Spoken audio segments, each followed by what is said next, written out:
มื้อนี้บ่าวยศก็จะมาสัมภาษณ์เพิ่นเนาะสวัสดีครับน้องล่ะครับสบายดีจ้าชื่อหยังเนาะครับสื่อลำเพลิน ชื่อลำเพิ่น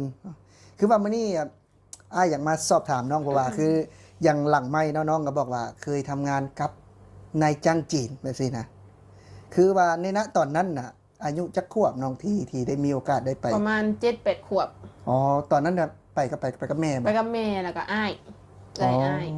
3 คนเอาเด็กน้อยนี่เพิ่นก็จ้างบ่หรือว่า จ้างคันไปเห็นงานได้ก็คือจ้างเบิดเด็กน้อยผู้เฒ่าผู้แก่จ้างหมดจ้างเบิดเขาแค่เห็นงานได้ได้วันละจักบาทตอนในนั้นวันละ100 บาทก็คือคิดว่ามันหลายแล้วตอนนั้นอะอ๋อในจุดนั้นก็คือว่าหลายได้หลายก็สินะวันละ100 บาทวันละ100 บาทเฮ็ดทั้งวันตื่นตั้งแต่ตี 3ตื่นตีสามเพื่อสิไปให้มันทันขึ้นรถเขาทำมือได้บ่ทันกะเฮากัต้องได้ย่างไปเองก็คือไก่แฮงย่างกับประมาณเป็นชั่วโมง2 ชั่วโมงคือไปเฮ็ดนี่ก็ตื่นตีสามไปเฮ็ดกับนายจังจีนนะแม่นและเป็นใดแบบว่าการเอาใจใส่ของเพิ่นน่ะนะแตกต่างกับนายจังไทยบ่แตกต่างก็คือมันก็ให้เปรียบเทียบเนาะให้เลือกว่าเอาในจ้างไหนก็คือในจ้างไทยแต่ว่าแกจีนนี่ก็คือเขามาจังไดนะเหตุงานนี่แม้แต่นั่งน้อยหนึ่งนี่คือแบบเขาไล่เฮาเหมือนเขามาสิเปรียบเทียบกับเหมือนงัวเหมือนควายแบบหุยอย่างนี้นะที่บอกแบบจริงๆอันนี้คือเรื่องจริงอันนี้น้องบ่ได้สร้างเรื่องจริงบ่ได้สร้างเรื่องอันนี้คือกล้าเว้าเลยและตอนนั้นน่ะประมาณตอนนี้น้องอายุเท่าไหร่ขออนุญาต25พี่น้องตอนนั้นประมาณ8ขวบก็สักประมาณ17เนาะ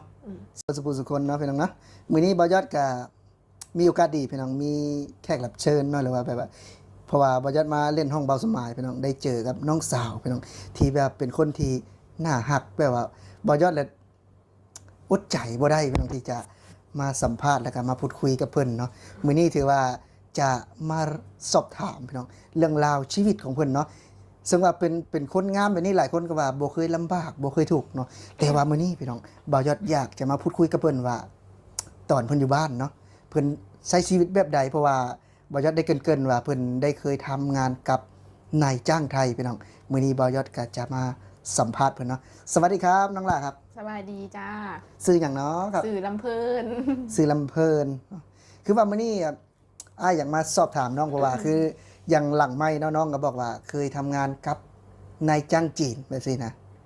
คือว่าในณตอนนั้นน่ะอายุจักขวบน้องที่ได้มีโอกาสได้ไปประมาณ7-8 ขวบอ๋อตอนนั้นน่ะไปกับแม่บ่ไปกับแม่แล้วก็อ้าย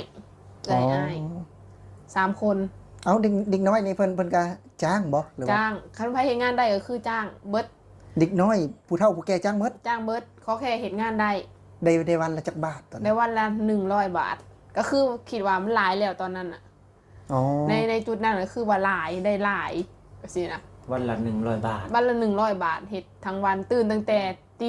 3ตื่นตีสามเพื่อสิไปให้มันทันขึ้นรถเขาทำมือได้บ่ทันกะ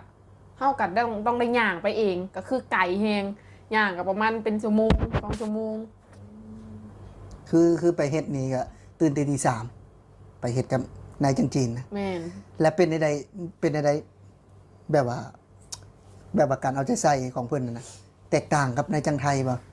แตกต่างก็คือมันก็ให้เปรียบเทียบเนาะให้เลือกว่าเอาในจ้างไหนก็คือในจ้างไทย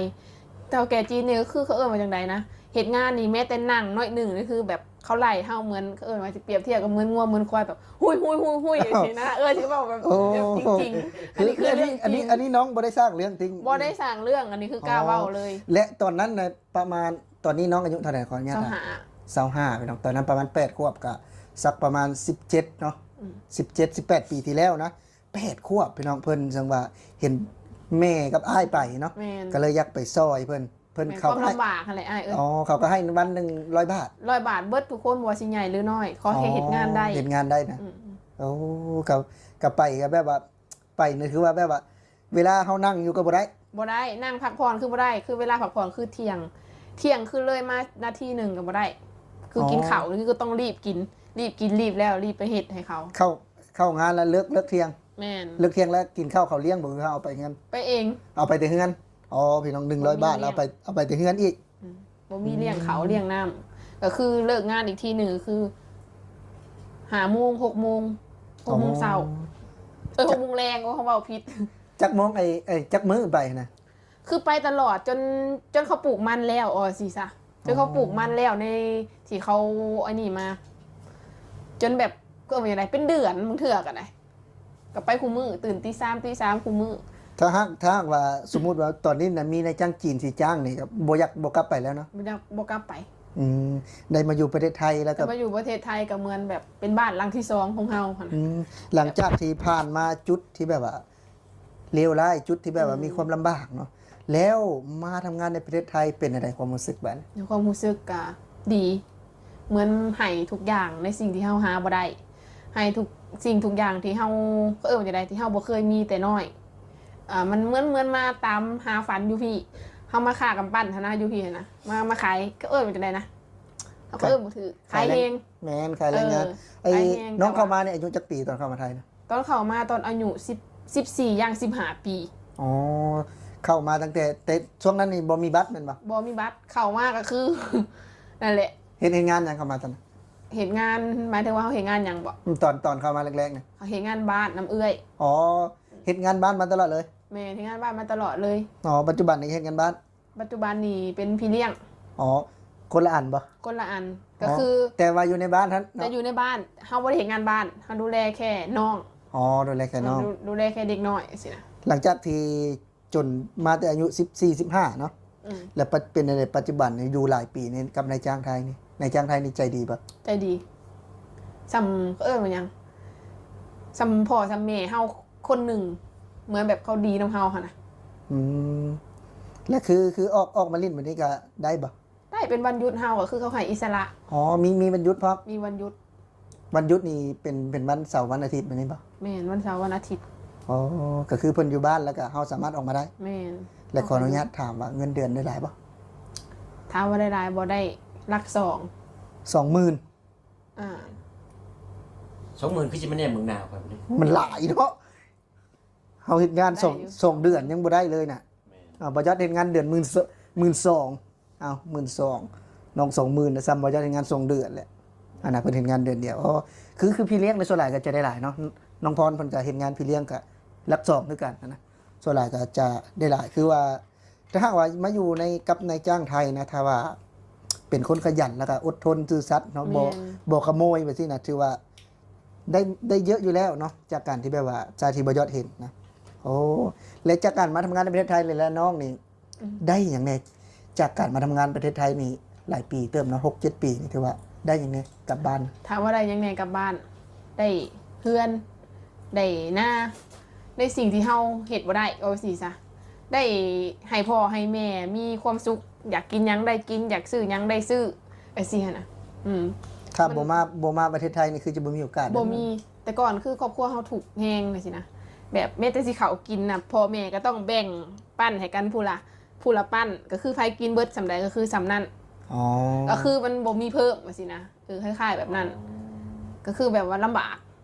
ที่ว่า หลายคนก็เห็นน้องแบบว่าแต่งตัวดีเนาะแต่งตัวงามแต่งตัวเซ็กซี่นะคันว่าแล้วก็ว่าภาษาชาวบ้านนะแต่งตัวเซ็กซี่หลายคนก็ว่าบ่ยอดสร้างเรื่องมันบ่แม่นได้เป็นจังได๋เพราะว่าเฮามาอยู่ในพื้นที่ที่มันเจริญขึ้นเนาะพื้นที่ที่แบบว่ามันสะดวกสบายขึ้นเฮาสิแต่งตัวแบบคือบ้านนอกเฮามันบ่ได้เด้เนาะแต่งตัวแบบเสื้อยีนส์เสื้อคาดเนาะผมบ่หวีเฮ็ดหน้าตาซกมกอยู่มันก็บ่ได้เนาะเพราะว่า แม่น อยู่กับเจ้านายอยู่กับห้องแอร์อะเอาห้องแอร์แล้วหัวบ่หวีบ่ได้เนาะผมบ่หวีนะมันอยากให้เบิ่งในจุดๆนี้เพราะว่าเพิ่นก็ทำงานเป็นพี่เลี้ยงเด็กว่าซั่นจ้ะอยู่ในห้องแอร์พี่น้องแล้วก็ต้องทำตัวให้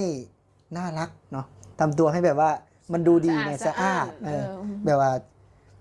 เด็กน้อยเนาะพี่เลี้ยงนี่คือเด็กน้อยเนาะแม่นบ่เลี้ยงเด็กน้อยนะแต่ว่าแบบสมมุติว่าเด็กเพิ่นเห็นแล้วอาจจะบ่เข้าตาเนาะ